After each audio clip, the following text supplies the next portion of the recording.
Greetings all, Brian Eisenhower back again with Boba for what will be our final virtual presentation of the semester.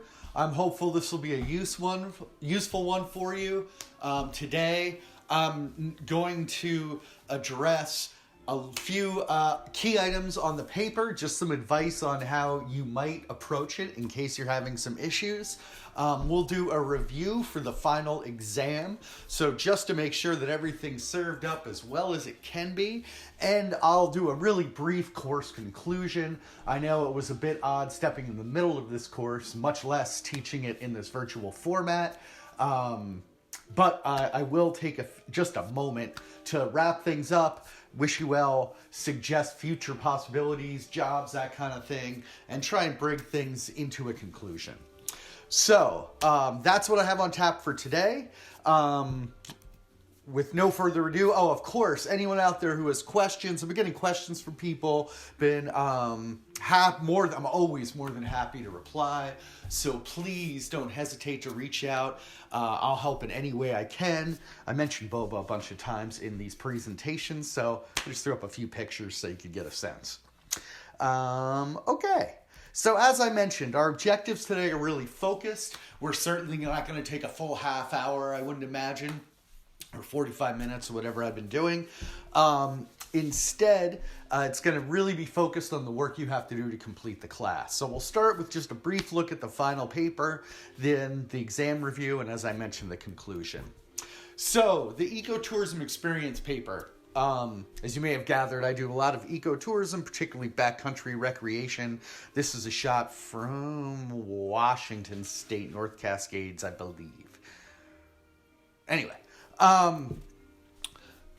so a couple of key points. Obviously, we are all challenged to do this assignment as originally intended because we didn't get to do a field trip together. So there are a couple of things that you could do. You could simply reflect on something you've done with yourself, with friends, or with family that you would classify as ecotourism. You could go out and take a hike or do something that's appropriate with social distancing under the current rules and advisories.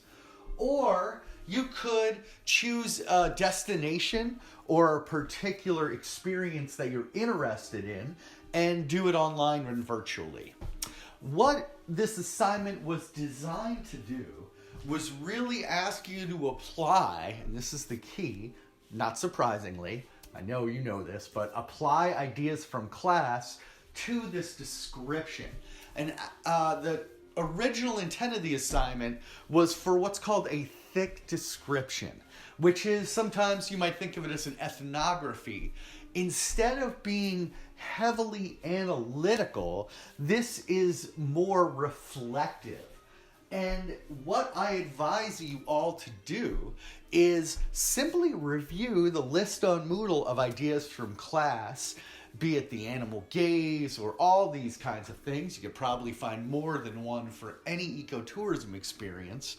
And if you're wondering what to write about, a description of the activity, who goes, why people do it, and then bringing in the 1, 2, or 3 key concepts. Again, might be animal gaze, might be wildlife consumption, whatever it might be that you choose, but those can provide the framework. How does each of these topics, how is it reflected in this particular ecotourism experience? So if you do the intro, you lay out a description, you think about the clientele, and then you choose, again, I'd say 2 to 4, 1 to 3, something like that of the topics, and really reflect, again, in depth, not yes, no, but more, this is how it relates, and this is what I think about that. Those things will get to the goal of the assignment very quickly. Length won't be an issue, and so on. So, really, I hope that's helpful. Bottom line, I'm quite open on what you're going to choose for a topic at this point. So again, an experience you've had in the past, something appropriate for the current social conditions, or something, place you're interested in online. And again, descriptive. So the online part might be the hardest. The more you go with something that you haven't done, the more you're going to have to rely on the ideas from class to provide the framework you're interpreting. So I hope that that is helpful. If anybody has specific questions, feel free to send them to me, send me an outline or whatever. I'll take a quick look at it. But remember, we know that we all have to adapt to this particular time, and that assignments can't be completed as originally intended. Of course, stepping into a class in the middle, I'm hesitant to change any assignments, and so that's why we're sticking with it. Anyone that has questions, just reach out. But bottom line, we'll be forgiving, and I'll be forgiving in understanding the stretches you have to make this framework apply to what you can currently do. So again, benefit of the doubt is yours. Let me know I can help. But I hope thinking descriptively, applying ideas from class, explaining what you can choose, and talking about the simple description of the ecotourism operation, the clientele, gives you enough direction to proceed with. Next up, let's talk about the exam. And I know that the way your professor in the past has typically done these has been to simply walk through a bunch of the questions that will appear on the exam, and then a subset of them appear or are given to you on the exam. So that's exactly what we're going to do. So I'm going to take a few minutes and think about each of these questions. I'll provide some brief examples that you will have to expand on in order to complete the questions. So, with no further ado, some of you may know that my background is in natural resource, environment, outdoor recreation as well, which is how I know about ecotourism, but particularly sustainability. So this first one, I will control myself. Give 3 factors that mediate the environmental sustainability of tourism at a destination and explain their effects.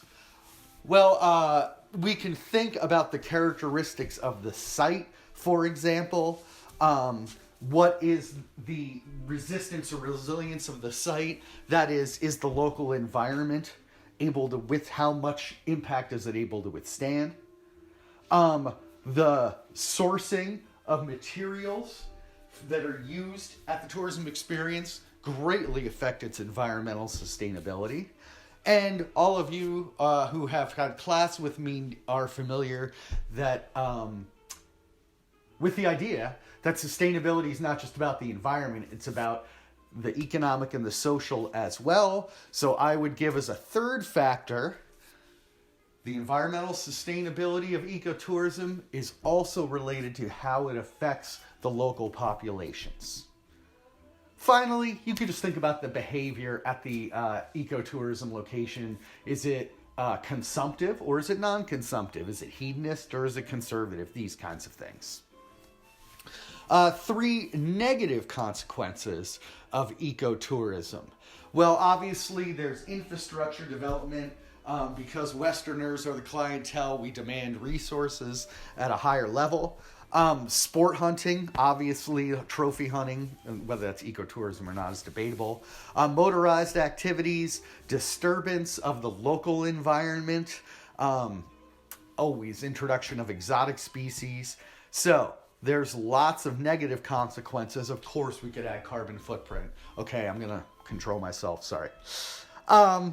How about 3 positive consequences of ecotourism? Well, we know the biggest promise is the conservation of biodiversity and species, habitat protection, including anti-poaching and anti-hunting. So that's another one, better population management.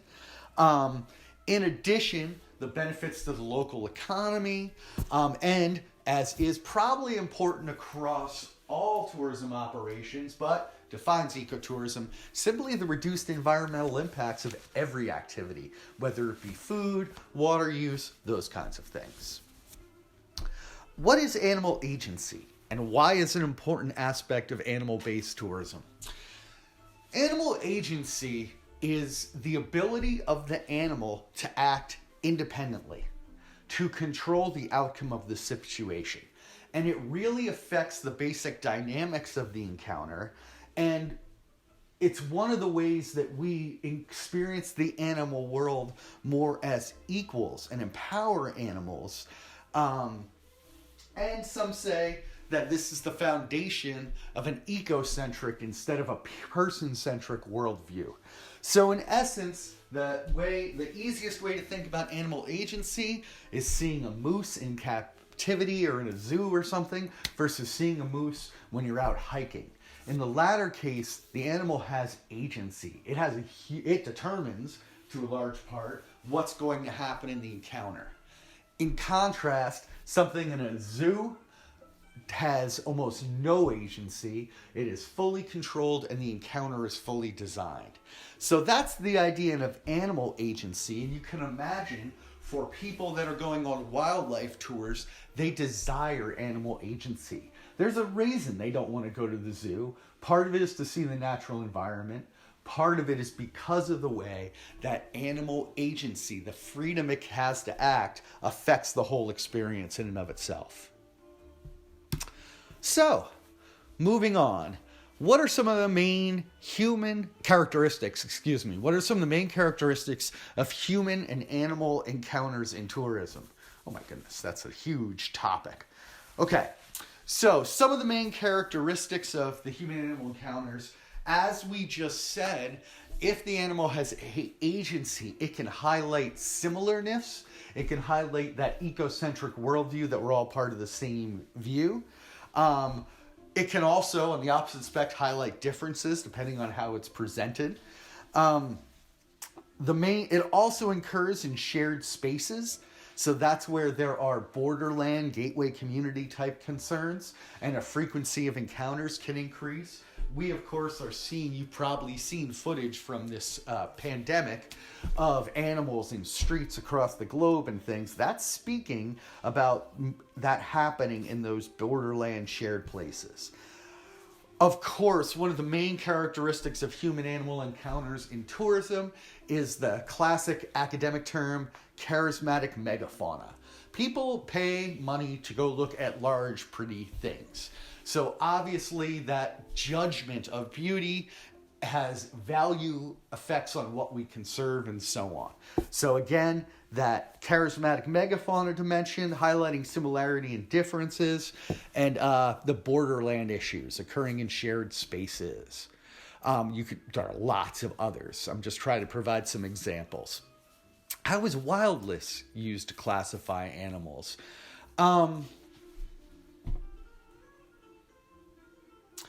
Wildness really folds into the main characteristics of the encounters and into the questions of animal agency.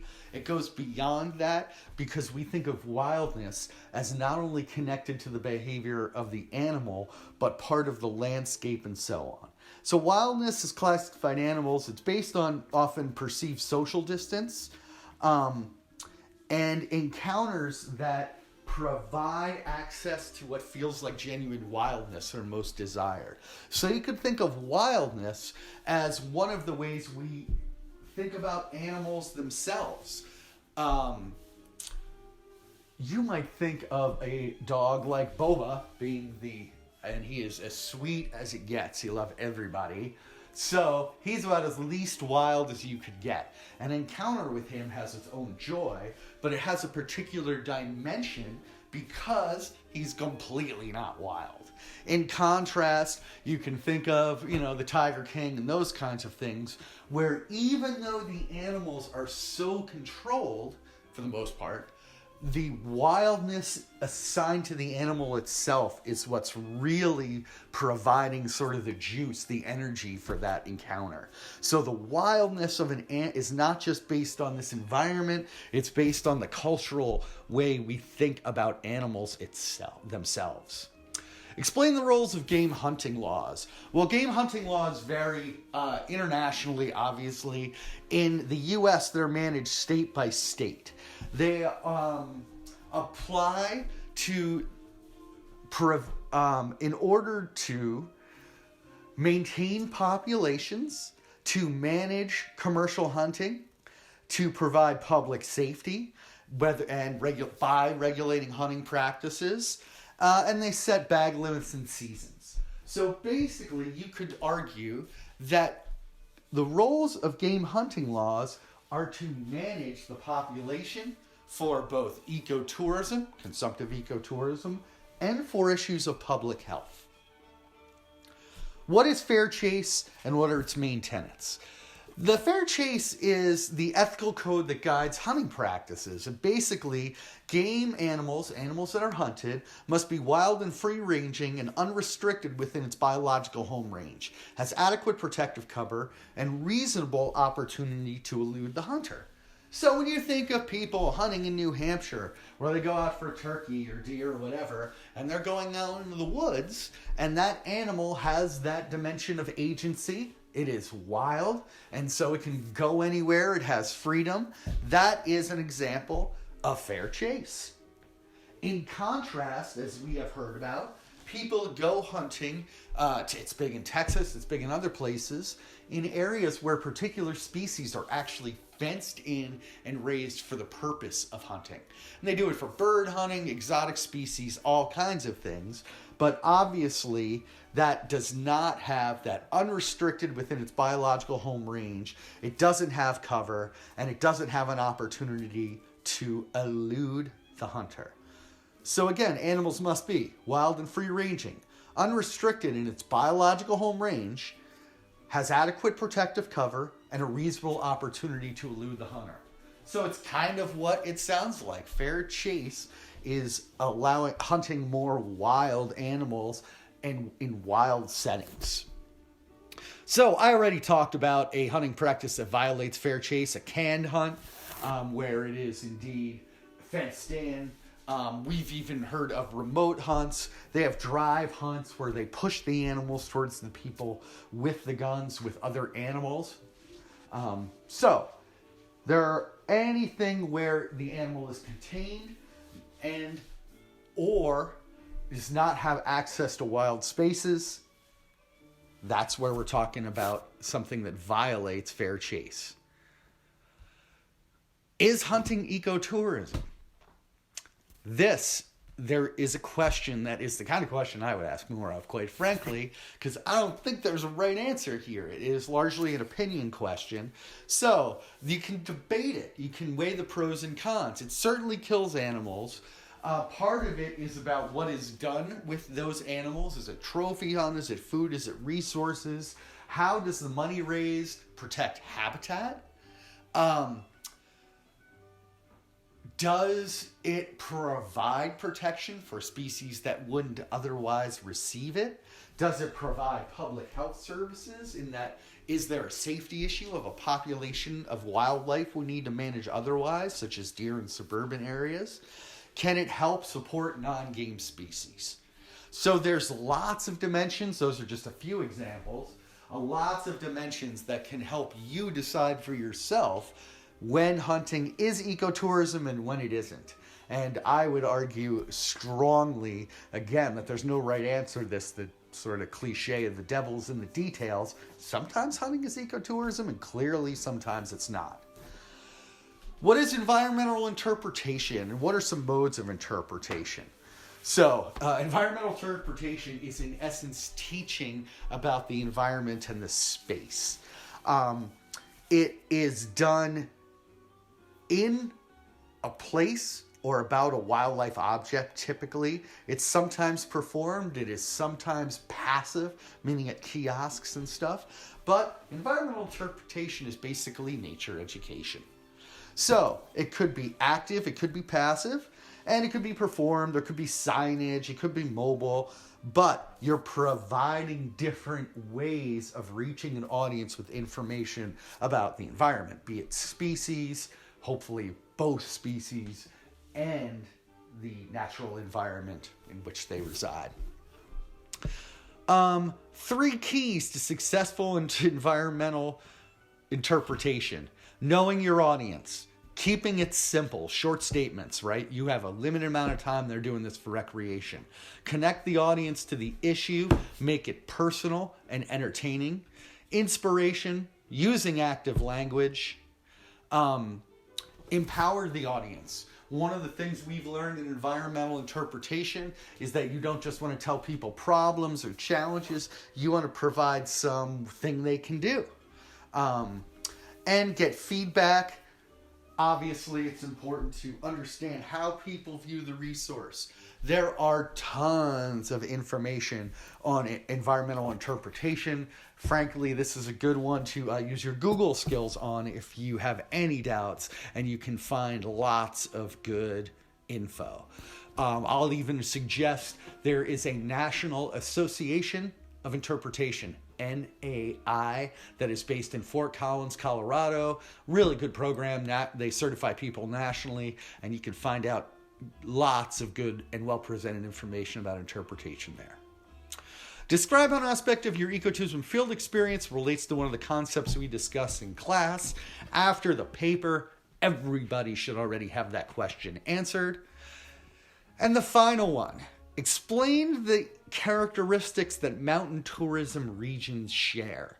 And this was one that was taken from an article, and there's a table that it shows that talks about the diversity, the marginality, that is, its local resources are limited, and oftentimes travel is limited, the difficult access, and you can see some of the other dimensions here. I suggest that if you're asked that question, you take a moment and think about the White Mountains and how it might fit into some of those things. So, with that, I think you have a brief review that will allow you to answer the questions on the exam. And I want to conclude just by thanking you all for your time and attention. Ecotourism is a class that I've taught before, and frankly, I would love to teach again.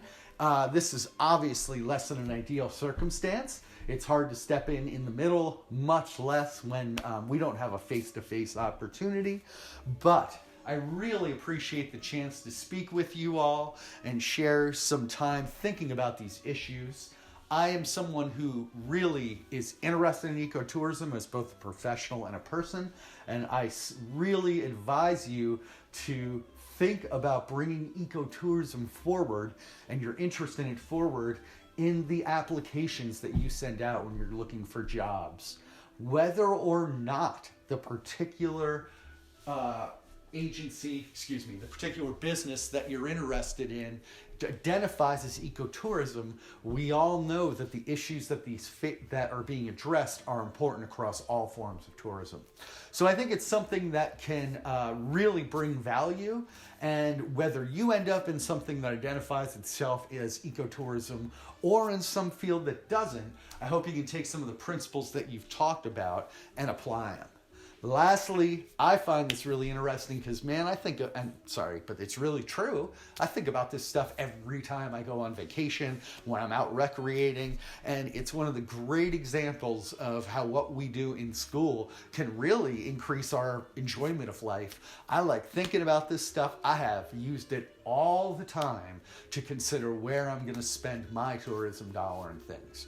So, I hope with that being said, it's a topic that you found interesting. I assure you, we've only begun to scratch the surface, and I hope that throughout your careers, it's something that you can continue to learn more and more about. Thank you again, and I wish you the very best. Don't hesitate to reach out for any way I can help on these last couple of assignments, and best wishes. And congratulations to those of you who are graduating. Have a great day.